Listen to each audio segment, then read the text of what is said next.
नमस्कार। एक और टिप्पणी के साथ मैं तुल चौरसिया। आगे बढ़ने से पहले हमारे वीडियो को लाइक और शेयर जरूर कर लें। कर्नाटक का विधानसभा चुनाव होने जा रहा है। हमारा नया एनएल सेना प्रोजेक्ट इसी से जुड़ा है। चुनावों की जमीनी कवरेज करने के लिए हमें आपकी मदद की दरकार है। आपसे गुजारिश है कि इस एनएल सेना प्रोजेक्ट को जल्द से जल्द पूरा करने में हमारी मदद करें। धृतराष्ट्र आज कुछ ढीले ढाले से नजर आ रहे थे। बातचीत भी बहुत हल्की आवाज में कर रहे थे। देखकर लग रहा था कि जिस्मानी हरारत से पीड़ित हैं। संजय समेत सारे दरबारी धृतराष्ट्र की इस मनोदशा से वाकिफ थे।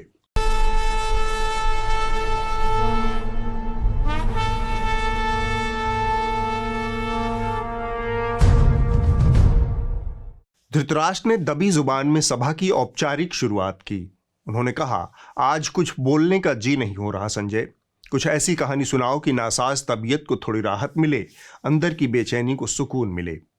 संजय हालात को भांपते हुए बोले, महाराज, आज आपको आर्यावर्त की नाक के ठीक नीचे पाताल लोक में हुई सांपों की एक सभा के बारे में बताना चाहता हूं। धृतराष्ट्र के चेहरे पर अचरज के भाव आए। उन्होंने पूछा, सांपों की सभा? इसका विषय क्या था? संजय ने कहा, महाराज, सभा का विषय था लोकतंत्र को खत्म करने का लोकतांत्रिक तरीका। बस मेरी छोटी सी इच्छा है महाराज कि कहानी थोड़ी लंबी है, इसलिए बीच में कोई टोका टाकी ना करे। हरारत महसूस कर रहे धृतराष्ट्र ने हौले से हाथ हवा में उठाकर सहमति दी। संजय ने सांपों की सभा का सूरत हाल सुनाना शुरू किया। सांप ने चूहे से कहा, तुम में जहर नहीं है, इसलिए तुम कमजोर हो। जिसके अंदर जहर होता है, दुनिया उसकी इज्जत करती है, उसका सिक्का चलता है। आज वो दौर है जहां तुम्हारा जहर ही तुम्हारे लिए अमृत है। चूहा सांप की बात ध्यान से सुन रहा था। सांप ने आगे कहा, जब तुम्हारे पास जहर होगा तभी लोग तुमसे डरेंगे। चूहे को सांप की बात पसंद आने लगी। उसने पूछा, फिर मुझे क्या करना चाहिए? सांप ने कहा, सीधी सी बात है, तुम्हें अपने अंदर जहर पैदा करना चाहिए। हर हाल में समाधान की उम्मीद से चूहा बोला, वह सब तो ठीक है, मगर अपने अंदर जहर मैं कैसे पैदा करूं? सांप ने मदद की पेशकश करते हुए कहा, तुम चाहो तो मैं तुम्हारी मदद कर सकता हूं। तुम मुझसे जहर ले सकते हो। चूहे के जिस्म में खुशी की सरसराहट दौड़ गई। ताकत की चाह में उसने फौरन हामी भर दी। दोनों पक्षों की आम सहमति से सांप ने मुस्कुराते हुए अपना जहर चूहे में उतार दिया। रगों में लहू के साथ जहर मिलते ही चूहे का बदन नीला पड़ गया। चूहा हमेशा के लिए शांत हो गया। चूहे की डेड बॉडी लेकर सांप अपनों की सभा में पाताल लोक पहुंचा। वहां उसका अभूतपूर्व स्वागत हुआ। चूहे की डेड बॉडी देखकर सभी सांप जोश में फुफकारते हुए हिस्स हिस्स फुस फुस के नारे लगाने लगे। विजयी सांप बोला, दोस्तों, मेरे प्यारे दोस्तों। साथी सांप उसे गौर से सुनने लगे। वहां शांति छा गई। दोस्तों, जैसा कि मैंने आपसे कहा था वह मैंने कर दिखाया है। रिजल्ट आप सबके सामने है। सांपों ने चूहे की डेड बॉडी की ओर देखते हुए फिर से हिस्स हिस्स फुस फुस के नारे के साथ उसका समर्थन किया। विजयी सांप बोला, हम पहले से ही बहुत बदनाम हैं, अब हमें और बदनाम नहीं होना है। साथियों, आप देखिए कि यह काम मैंने कितने लोकतांत्रिक ढंग से किया। हमने कोई हिंसा नहीं की, हमारे ऊपर कोई इल्ज़ाम नहीं लगा। इस चूहे ने मुझसे खुद जहर मांगा था। यह कहते हुए सांप का फन तन गया। सांपों की सभा में कोलाहल मच गया। चारों तरफ हिस्स हिस्स फुस फुस का समवेत स्वर गूंजने लगा। सभी सांप समर्थन में खुशी जाहिर करने लगे। विजयी सांप ने गर्व से आगे बोलना शुरू किया, साथियों, पहले आप लोगों के दिलों में जहर भरिए। लोगों के जहन में वह खुद ब खुद आ जाएगा और सब्जेक्ट उसे अपनी रगों में उतारने के लिए बेचैन हो जाएगा। सब्जेक्ट शब्द सुनकर सभी सांप हवा में लहराने लगे। विजयी सांप धारा प्रवाह बोले जा रहा था, बस हमें सपने और भय दोनों साथ साथ दिखाने होंगे।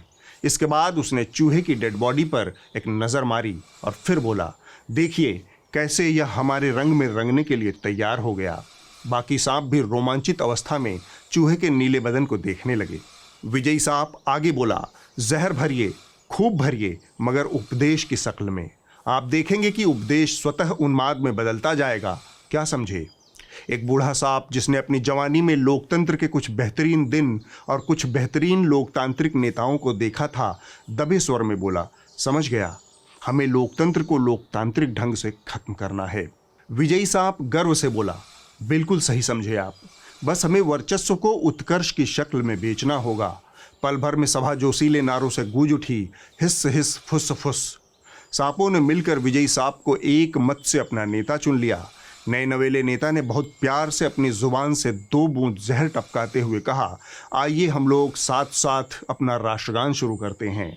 सभी सांप समवेत स्वर में गाने लगे, लोकतंत्र खुद को डसवा कर हमको दूध पिलाता है, जो जितना जहरीला है वह उतना पूजा जाता है।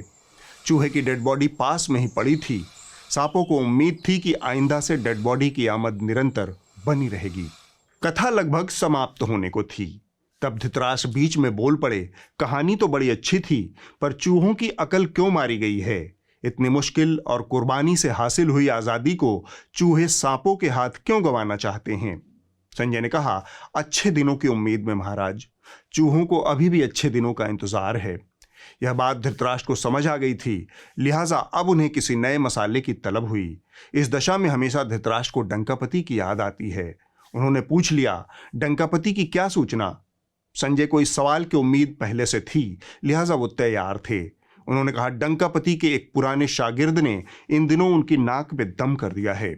ये कहकर संजय ने एक छोटा सा वृत्तचित्र चला दिया। पुलवामा के पूरे मामले की जांच होनी चाहिए थी कि क्यों 900 लोग सड़क से जा रहे थे, जबकि इनका प्रोटोकॉल है सब फोर्सेस का कि वो एक साथ सड़क से इतनी नफरी को लेकर नहीं चलते हैं। ये जो गाड़ी वाला था जिसके पास ये विस्फोटक थे, ये तो 10 दिन से उस एरिया में घूम रहा था। भाई जब केंद्र सरकार ये कह रही है कि ये पाकिस्तान का खेल है, तो मैं उसमें कैसे दखल करता हूँ? 10 सड़कें ऐसे मिलती हैं हाईवे में, उस पर्टिकुलर स्ट्रेच पे एक भी मैंड नहीं थी, कहीं जिप्सी नहीं खड़ी थी रोकने को बाहर के एलिमेंट को आने से। संजय ने अपनी बात जारी रखी। इसके बाद डंकापति भी अपनी पुरानी रौ में आ गए। उन्होंने भी इस पुराने शागिर्द को उसकी हैसियत दिखाने का प्रबंध कर दिया। आर्यावर्त की तमाम सुरक्षा एजेंसियां उस पुराने शागिर्द के पीछे लग गई। और बड़ी खबर है, जम्मू कश्मीर के पूर्व राज्यपाल सत्यपाल मलिक को सीबीआई ने समन भेजा है। सूत्र ये खबर दे रहे हैं, भ्रष्टाचार मामले में सत्यपाल मलिक को समन भेजा गया है। सूत्रों के मुताबिक ये खबर आ रही है। इतना ही नहीं, डंकापति के सिपाही उनका हालचाल जानने के लिए उनके घर पर भी गए।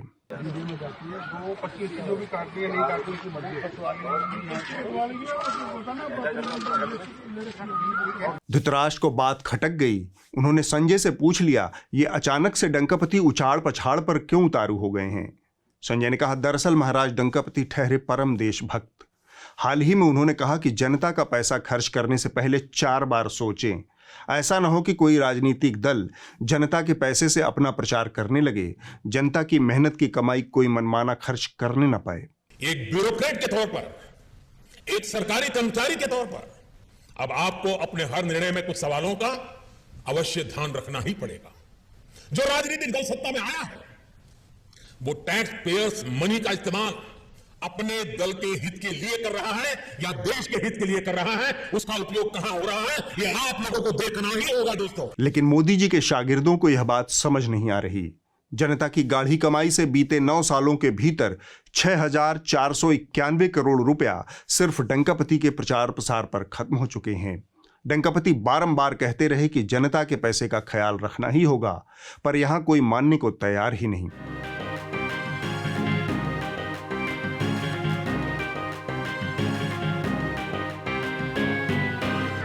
अब तो हद ही हो गई। डंकापति कहते रहे कि जनता की गाढ़ी कमाई का पैसा मेरे प्रचार प्रसार पर खर्च मत करो, लेकिन उनके शागिर्दों ने हाल ही में हद कर दी। अब डंकापति का एक वृत्तचित्र पूरे देश को दिखाया जा रहा है।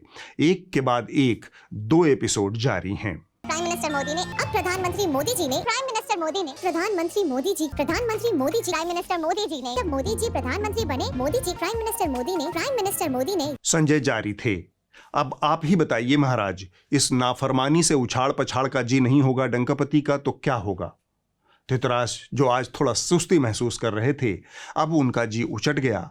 वो सीधे उठ खड़े हुए और अंतःपुर को लौट गए। धृतराष्ट्र संजय संवाद में इस हफ्ते बस इतना ही। सांपों की सभा वाली कहानी लखनऊ के मशहूर व्यंग्यकार अनूप मणि त्रिपाठी ने लिखी है। खबरिया चैनलों की भेड़चाल इस हफ्ते भी अनवरत जारी रही। जानकारों का कहना है कि साल 2024 के लोकसभा चुनाव से पहले यह अपनी अधोगति को प्राप्त हो जाएगा। उसके बाद इसे पतन के नरक कुंड से निकालना लगभग असंभव हो जाएगा। इस आपाधापी के बीच पिछले हफ्ते अतीक अहमद का लाइव हत्याकांड बिना किसी लाज शर्म के प्रसारित करने वाला इंडिया टुडे समूह इस हफ्ते अचानक से नैतिक हो गया। भगोड़े अमृतपाल सिंह को पुलिस ने गिरफ्तार कर लिया और नतीजे में इंडिया टुडे समूह नैतिक हो गया। देखिए नैतिकता के चोले में इंडिया टुडे कैसा दिखता है। Where the separatist leader Amritpal Singh has been flown to on a run, and now he has been nabbed. And let me tell you that very high-profile jail of the country, and we know this is one of the oldest jail. लेकिन जो सच पूरी दुनिया के सामने खुल चुका है उसे नैतिकता के पैबंद से कितना ढका जा सकता है। गत दिनों इंडिया टुडे समूह का नैतिकता का यह पैबंद बुरी तरह से उधड़ गया और उधेड़ने वाले का नाम बासवराज बोम्मई है। यह अपने आप में विडंबना है।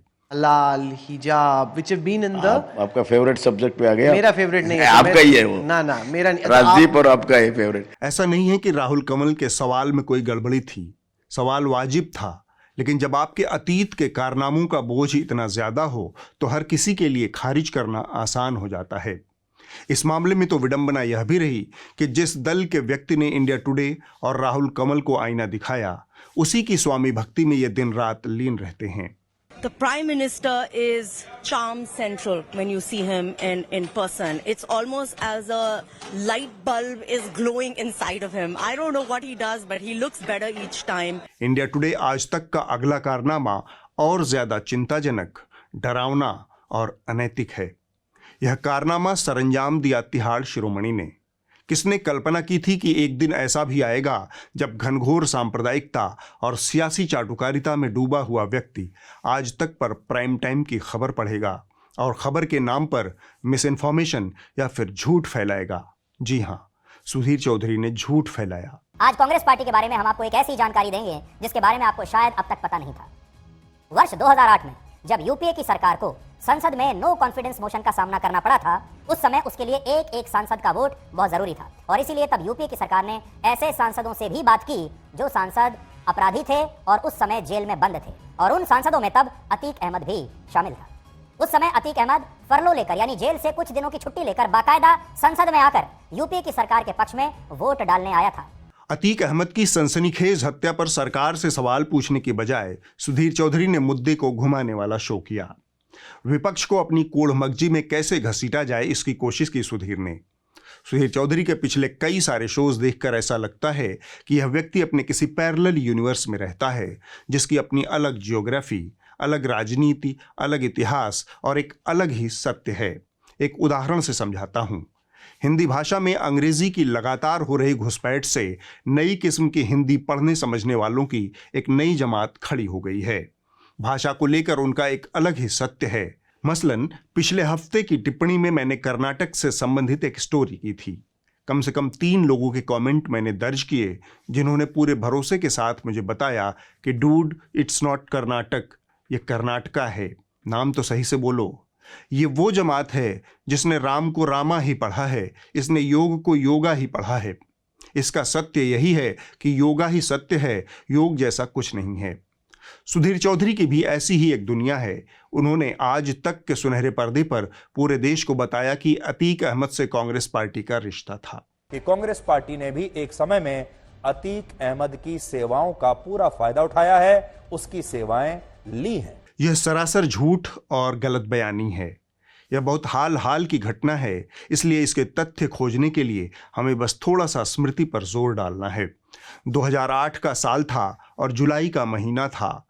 मनमोहन सिंह की यूपीए 1 की सरकार थी जो वामपंथी पार्टियों के समर्थन से चल रही थी, लेकिन अमेरिका के साथ सिविल न्यूक्लियर डील के मुद्दे पर वामपंथी पार्टियों ने सरकार से समर्थन वापसी का फैसला कर लिया। जवाब में विपक्ष संसद में अविश्वास प्रस्ताव लेकर आया। तब समाजवादी पार्टी के प्रमुख मुलायम सिंह यादव ने अपने 35 सांसदों के साथ यूपीए की सरकार को समर्थन देने का ऐलान किया। अतीक अहमद इसी दल के सांसद थे। दिलचस्प बात यह हुई कि समाजवादी पार्टी ने यूपीए के पक्ष में मतदान किया, लेकिन इसके 6 सांसदों ने क्रॉस वोटिंग की, पार्टी व्हिप का उल्लंघन किया और कांग्रेस नीति यूपीए सरकार के खिलाफ मतदान किया। इन 6 सांसदों में माफिया अतीक अहमद का नाम भी था। इसके अगले ही दिन समाजवादी पार्टी ने अतीक अहमद समेत इन 6 सांसदों को पार्टी से बर्खास्त कर दिया था। संसदीय डिजिटल लाइब्रेरी के दस्तावेज इस बारे में उपलब्ध हैं जो बताते हैं कि अतीक अहमद ने उस वक्त यूपीए सरकार के खिलाफ मतदान किया था। इंडियन एक्सप्रेस की एक खबर भी इस बात की तस्दीक करती है। इतने सारे पुख्ता सबूतों की मौजूदगी के बावजूद तिहाड़ शिरोमणि ने आज तक के सुनहरे पर्दे से यह झूठ फैलाया। दरबारी मीडिया उस अवस्था को पहुंच चुका है जहां से उसके सुधार की सारी उम्मीदें खत्म हो गई हैं। यह जानबूझकर आप तक गलत खबरें भी पहुंचाने से नहीं हिचकता, क्योंकि इसकी आज़ादी किसी और के हाथ में बंधक है। यह ताकत है सरकार की।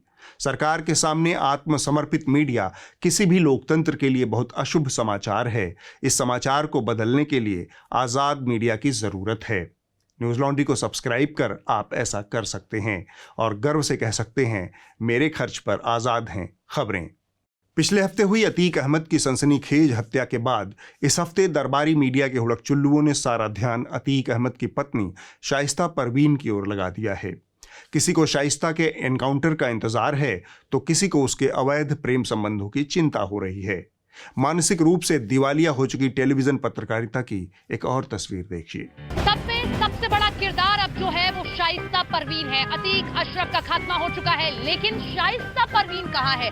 ऐसे में अब सवाल ये कि क्या शाइस्ता ही अब अतीक के क्रिमिनल कुनबे को संभालेगी? अब अतीक गैंग का राज या तो गुड्डू मुस्लिम के पास है या फिर लेडी डॉन शाइस्ता परवीन के पास, और एसटीएफ को इन दोनों की तलाश है। अतीक की पत्नी सरेंडर करेगी या फिर फैमिली क्राइम बिजनेस की कमान संभालेगी और लेडी डॉन बन जाएगी? कहां छिपी है यूपी की सबसे बड़ी लेडी डॉन शाइस्ता? अब वक्त है इस हफ्ते की रिपोर्ट का।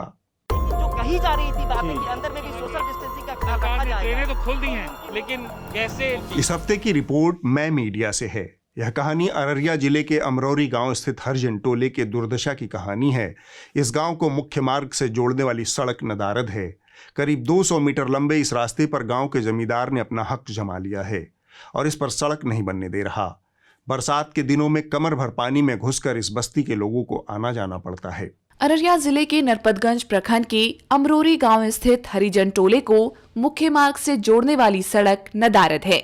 करीब 200 मीटर लंबे इस रास्ते में बरसात के दिनों में काफी पानी भर जाता है। मनिकपुर पंचायत के वार्ड संख्या 13 के हरिजन टोला में रहने वाले लोग महादलित जाति से आते हैं। ग्रामीणों का कहना है कि गांव को मुख्य सड़क से जोड़ने वाला रास्ता कुछ जमींदारों की निजी जमीन है। जमींदार अपनी जमीन पर पक्की सड़क बनने देना नहीं चाहते हैं। चारों ओर से सड़क है, पक्की सड़क। उत्तर साइड से जिधर से पानी आता है वो पानी आ करके इसमें जमा रहता है, जिसके चलते हम लोग हाट बाजार भी नहीं जा सकते हैं। जिसके चलते इस बाढ़ पानी के चलते कितना आदमी मर गया, क्यों मर गया उसको जाने का रास्ता नहीं है।